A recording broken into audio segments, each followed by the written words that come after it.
Hello YouTube, today we'll be working on a Maldolche deck. Unfortunately this one has no side deck, as I do not have the willingness to move cards between the decks that much. I do have the staples for something resembling competence, but in case you're wondering why some of them seem a bit weird, now you know.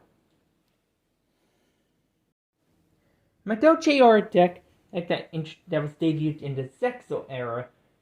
This toy box of candy-themed dolls also has the gimmick where most of their effects require there to be no monsters in the grave, and to facilitate this, they have effects that shuffled into the grave in the event of being destroyed.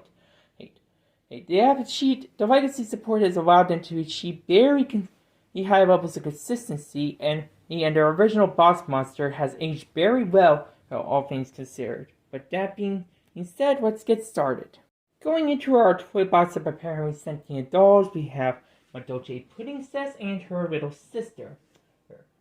Her pet sister helps enable rank 5 plays using her big sister, but her material, along with herself, is also basically a free body. From there, we have Maldolche Angeli, Maldolche Magdalene, all the Pain Sister. Those are the free ups. I also have 2 Maldolche Messengelato, another playset, this time a Hoop Cake, and two of their pets, Croissant and Mufio, at 2 each. Overall,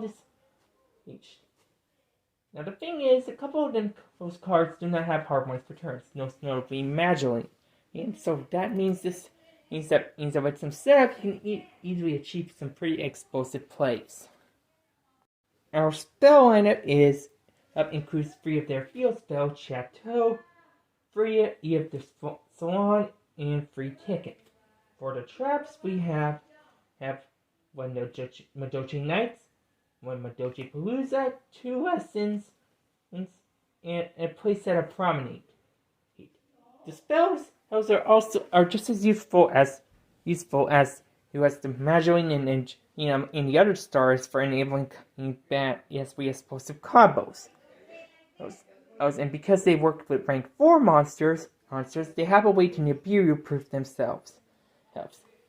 Promenade in particular also helps ensure the good grind game later on. Apparently, I made the decision to main deck the staples instead of side decking them. For some cases, it's actually warranted. For others, maybe not so much. Anyway, we have a playset of Forbidden Chalice. It's Gamma Seal and Dogoran, a playset of Dimension Shifter, and Gravedigger's Trap Hole. The Kaiju are there to help remove the opponent's monsters. The Dimension Shifter gel as well with the Maldolche's generally stuttering and gimmick. Forbidden Chalice, it helps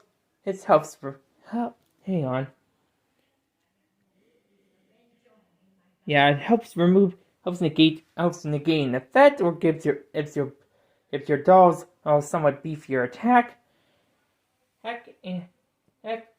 Overall, it's not all I could probably have done. Going to the extra deck, we have the archetypal monsters, which due to their nature, somehow comprise most of the extra deck this time. We have this time we start off with Puddingcess again, now donning a chocolate brown dress. And serving as one of their best extenders. Then we have Glass Souffle, another 2-up, and Tiramisu, or Tiramisu, yet another 2-up. Our actual 3-up is, surprisingly enough, the Link monster, Maldolche Fresh Sistart, which helped kick off a period of Maldolche legacy support that helped their first turn forwards, which they were struggling with for a while.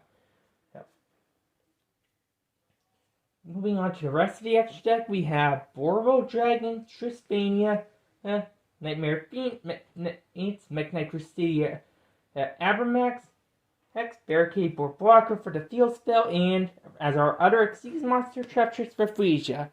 For those that have seen the Traptrix video, you will know that she helps blocking hand traps That's be a use of Graveyard's deck Black Hole. As such, this suite of monsters would help others offer more generic outs to more other problematic aspects Maldolche would struggle with otherwise. Refugia helps with hand checks, Borworld and Abramex has our big boss monsters, Trispenia and Phoenix deal with spell cards, and Blocker helps deal with recycling. All things considered, it's pretty decent at least. As again, I have no side decks, sorry about that. So I'll have to end the video here. Thank you for watching.